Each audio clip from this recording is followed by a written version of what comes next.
Gregory Keane continues the story from Carlotta Magnani's house on the North Shore.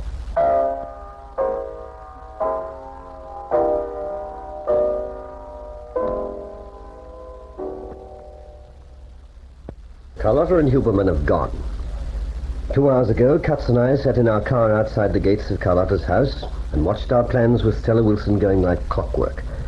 But then, events were taken out of our hands. The letter left behind by Nick Barnes, the letter Bernard Mendel was murdered for, turned up at Sherry's penthouse addressed to me. And the stuff in it not only gives us enough to arrest Huberman for complicity in Evelyn Channel's murder, it blows the NightShade ring to the sky. Henry Murray and his men gathered at Sherry's apartment while they cordoned off the area around Carlotta's house. It took something like half an hour to complete the arrangements for the raid. But in that half hour, they were warned. We just arrived here. We broke in, but the house is empty and the hunt is still on. Where is Felix Huberman? When we get past Kiama, we'll be clear. We'll make the second 100 miles in half the time. What time should we arrive at Cape Camaret, Felix? Oh, about 3 in the morning, if nothing holds us up. There should be no pursuit and we should not be stopped. We have always kept this car in reserve. You attended to its forced registration yourself.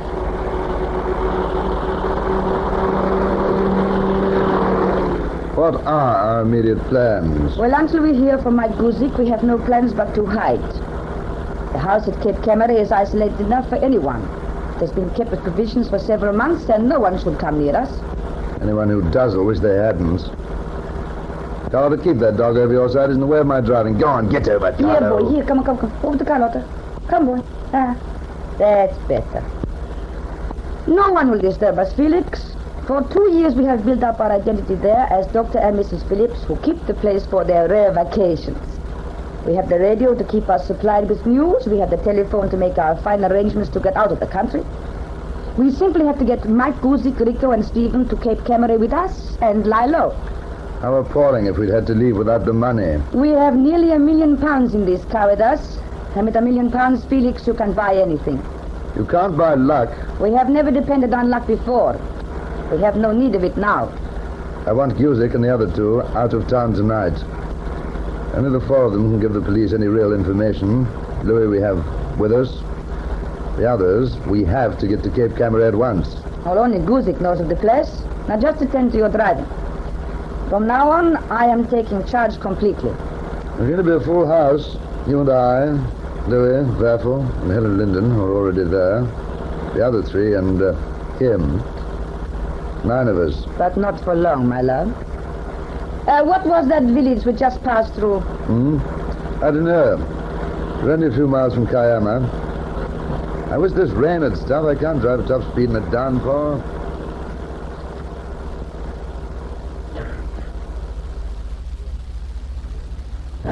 Once again, Keane, I should have listened to you. Well, never mind that, Murray. Just give me the answers to 2 questions. How were they warned and where are they? We have Tony Rigo and Stephen Meyer to tell us where they've gone. How they were warned doesn't matter much now. Look, what about pulling in Mike Guzik again, Murray? It's been attended to already. Now, let's consider this house. It's pretty obvious they left in the very devil of a hurry. Safe in the wall of Magnani's room was left open, but cleaned out. A heap of ashes in the grate of what looks like a study. As I'd say with the records mentioned in the Barnes' letter. Carlotta's 3 cars and Huberman's are about. They've left all their personal stuff, so it looks as though they've a prepared hideout, and they've made for it. People like these wouldn't be caught on the hop without somewhere to go. Well, there's a nationwide call-out for Huberman and Carlotta, so we shouldn't take long to pick them up. Oh, why not face it, Murray? They could vanish for months. There's something like £1 million with them wherever they've gone. And Carlotta didn't even stop to pack her most personal things. They were ready to bolt at a moment's notice, and tonight something gave it to them. If they've really got a bolt hole all set up for them to move into, couldn't they have planned their escape clear out of the country? That's precisely what I'm worried about. What is it, Elliot? Something down in the cellars. You better take a look at, Inspector. Coming right away. Wait on, Keane. This house has to give us a lead of some sort.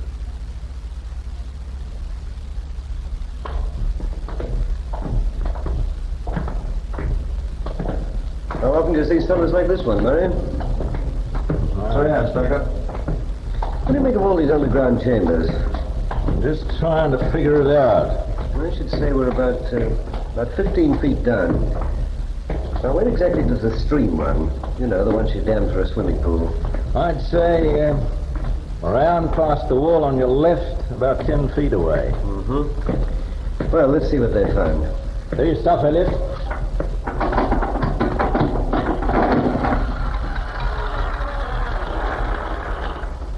Well, I'll be hanged. Section of shelves hinged to swing out from the wall, eh? With a heavy door behind. Is it locked? That's it. Well, in we go.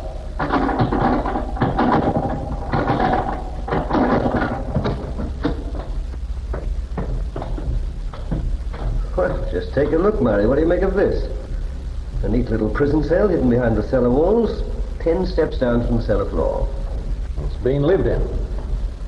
Cot, table, chair.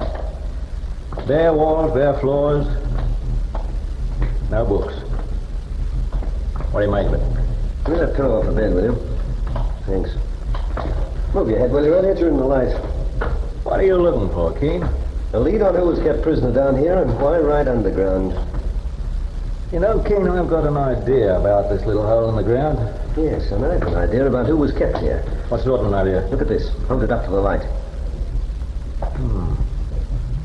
Yeah. Get it to your laboratory. It's the double, I'd say. That the double is right. So Carlotta lived here as a prisoner.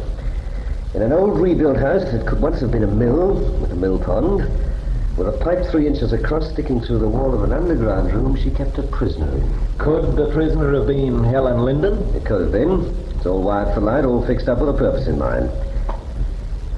You know, I don't like any of the things we're finding in this house, Murray. Why not? It doesn't tell us enough. We've been through it upstairs with a fine-tooth comb, and all we've found are 2 unfinished drinks, a grate full of ashes, an emptied safe, and this. We've only been here an hour. Yes, but that's long enough to pick up some threads, only there haven't been any to pick up. You can bet your boots they've everything cut and dried to get out of the country unseen. So, we haven't got much more time to run them down, you think? That's about the size of it. They've taken the NightShade gang's loot, and we've very little time if we ever want to see them again. What do you want to do? Well, I think we should get back to town, get cracking on Tony Rico and Stephen Meyer. They're our only 2 leads, you know. You can leave someone else here to see where that pipe in the wall goes, but I think I can tell you anyway. It goes out to the swimming pool, so they could flood this room at will and drown whoever they were keeping in it. Nice people, Keene. Nice people who are getting away from us. Shall we make a move? Anytime you say. Rico and Stephen Meyer, by Godfrey, if they know anything about Carlotta's hideout, they'll talk if it costs me my job.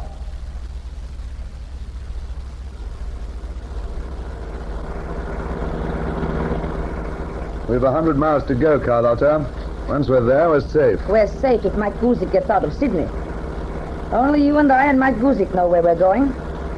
You think they'll find the water hole? That will tell them nothing. The whole house should tell them nothing. We didn't leave a shred of information lying about. I wish you would drive faster and not talk, Felix. I have to talk. My mind's reeling. I still can't believe it. I cannot face the fact of Gregory Keene being alive. You have to face it. And you have to face the fact that I felt the forces working undercover against us. Keene was working against us. And the night of the drug running, he almost pulled us down. The moment Keene left London, our hands had been running out. I should have killed him the night he walked into my house. You will still have the opportunity, Felix. Oh, you're insane. We have 10 days. Our tanker captain arrives in Sydney from Panama 10 days from now. And in that time, Gregory Keene is going to be killed. Once we get to Cape Camaret, I'm not leaving it to kill Gregory Keene or anyone else. Nevertheless, he's going to die before we leave this country. If they get Mike Guzik, if they make him talk, Keene will watch us hang. I have more faith in Guzik than you. He has been warned. He knows what to do. If he can get his hands on a car... I tell you, he knows what to do. He will never be caught. We will meet the tanker far out to sea in the cruiser. And when we are on board the tanker and the cruiser is sunk, no one will ever hear of us again. How many of us go on board? Can the 2 in the back seat hear us? At this speed over the wind? No. Only you and I will leave Cape Camaret alive, Felix. Only you and I.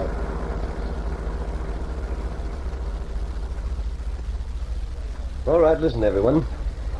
Inspector Murray's asked me to do the talking. The situation amounts to this. We're rounding up all the small fry. You know who I mean by that. The fellows who used to make the rounds and collect the money for the NightShade ring. But we know their orders came from Mike Guzik, so they won't be able to tell us much. And what does that leave us with? The lieutenants. Now, of these, Martin Gorse left for Hong Kong a week ago, and we've not heard of him since. Franz Halder and Jake Wolf got themselves shot in Bolton Street 3 nights ago. Louis Cortez was at Magnani's house tonight, so they've probably taken him with them. Tony Rico and Stephen Meyer appear to have taken their orders from Huberman and no one else. So you see, that leaves us with one man. One man who can lead us to Felix Huberman and Carlotta Magnani. We know he's about Sydney somewhere. We think they mightn't have been able to get hold of him in time. We have to scour this town from one end to the other, gentlemen. We have to lay our hands on Mike Guzik.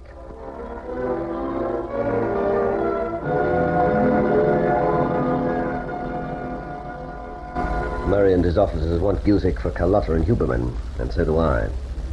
But that's not all. I want Mike Guzik to tell me who they were keeping prisoner down in the underground room. And I want him to tell me something else. When Carlotta vanished tonight, did she take her prisoner alive?